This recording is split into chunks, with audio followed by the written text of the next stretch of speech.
Yeah, obviously a terrific, hard-fought game. We felt like we had it. These two guys up here with me on the podium played their hearts out. Man, did they battle.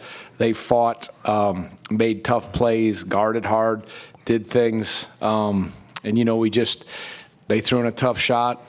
There's a lot of things in your mind say, could we have doubled Burns? That thought goes through your mind. Obviously, we didn't make some free throws, had our opportunities, but certainly had that. But the effort was there, and we played certainly well enough to get that, and certainly did not. But I told them not to hang their head, and we'll learn from it as always. Okay, first question here, third row. Tony, Mike Barber, Richmond Times-Dispatch. You're up 3. You only have 3 team fouls, so you have fouls to give on their last 2 possessions. What was the thinking in not using those fouls? Yeah, we did. Well, the 3 they hit, that was a tough shot that he hit.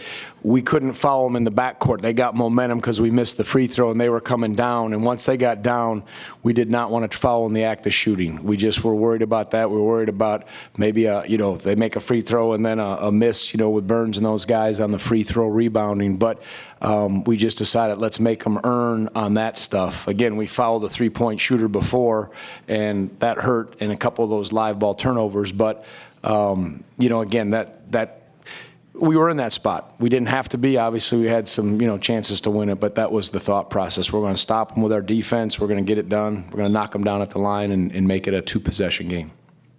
Okay, gentlemen in third row. Jeff White, VirginiaSports.com. Tony, this has not been a great free throw shooting team all season. You made a little joke about it last night, but were you worried that at some point this season it would come back? Yeah. And bite you the way? No, I think it did, obviously, tonight. But that's nobody gets up there. We're not trying to miss them. It's not like we don't work at them. And you step to the line, and, that's what it is. But certainly that we played well enough, and that hurt us. And hopefully we get a chance to keep playing, and we'll knock them down when the next opportunity comes. Okay, next question. Gentleman in the back. Tony, you mentioned not doubling DJ. What was your thinking there? Yeah, when we played him there, he catches it so far off, and he's one of the best passing bigs, so far off the lane. He catches a lot of times at 18, 20 feet, and that's a tough double, and they sort of shredded us there. But we were trying to trap if he caught it in a certain spot, and a couple times we just didn't go. And then at times, we said, we had enough of a lead. If he scores a tough shot, we'll give him 2. And we thought we were in a good enough spot with the lead down the stretch. I think we only got 1 trap, but a couple times we didn't go when we should have. And then a couple times we just decided not to. And he made some tough shots. It was physical. Jordan certainly was working his tail off. Okay, we're going to go to the gentleman in the back. Question for Coach Dave Preston, WTOP Radio in Washington. Isaac had, I think, 15 of his 23 after halftime. What were you guys able to get him set with? What were you able to take advantage of? He just made some great plays. Reece got him open. Our screeners got him open. Isaac made a couple tough shots, but he was just relentless the way he moved and was hunting. And, that's kind of a lot of the stuff we try to do. So I was so proud of the way, these guys responded, the way they responded in overtime last night.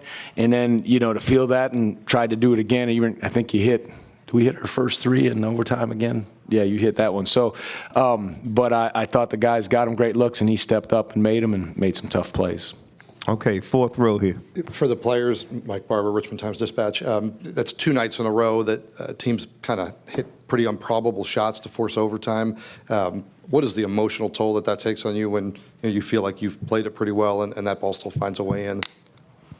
Yeah, it's a change of emotions pretty quickly. Like you said, like Coach Bennett said, we thought we had it, and then we go to play in another 5 minutes. So it's just a quick turnaround for the mindset. Try to get back in, to play another 5 minutes. So it's tough, but yeah.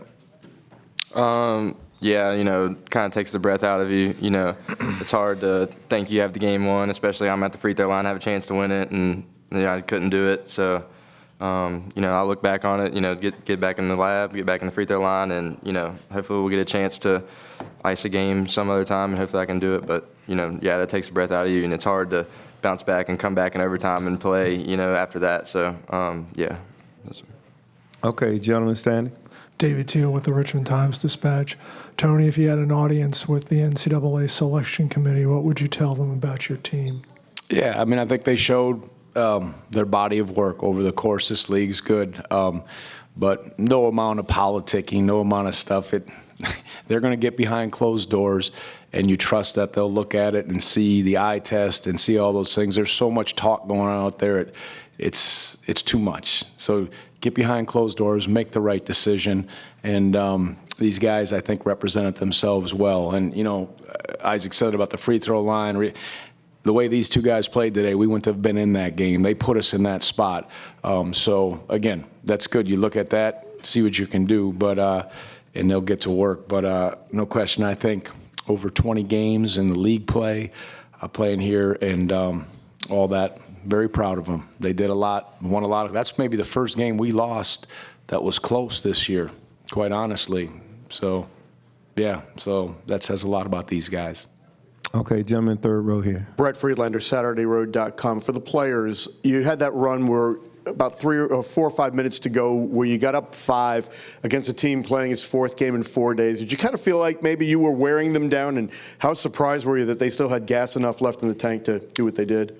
We went up. I think it was like 5, like you said. I thought we were kind of going to pull away there, but you know, DJ Burns got going a little bit, and yeah, they kept fighting. You know, respect to them for that 4th game of the week, and they just kept fighting. So you got to give them credit where credit's due. But yeah, I thought we were going to pull away, but they just kept fighting. So credit to them. Okay, now this will be the last question, ladies and gentlemen. Tony, 3 games against the Wolfpack this year, 2 went into overtime. What made NC State such a tough matchup for you guys? Yeah, Kevin's done a really good job. They're athletic. They guard hard. They have inside-outside attack. You know, Burns, when he's going, he puts a lot of pressure on you, but yet they guarded. I mean, they made these guys work, and I thought we did a really good job. You know, we had 19 assists, 9 turnovers, 1 unfortunate one, that was there. But I think they play both ends, and the margin of separation in most leagues across the country is not much. You're seeing that as you just look around at scores and in those games. And I'm happy for Kevin because I respect him. And but you know, this one I felt like we were going to get a chance again at Carolina, but we'll move on.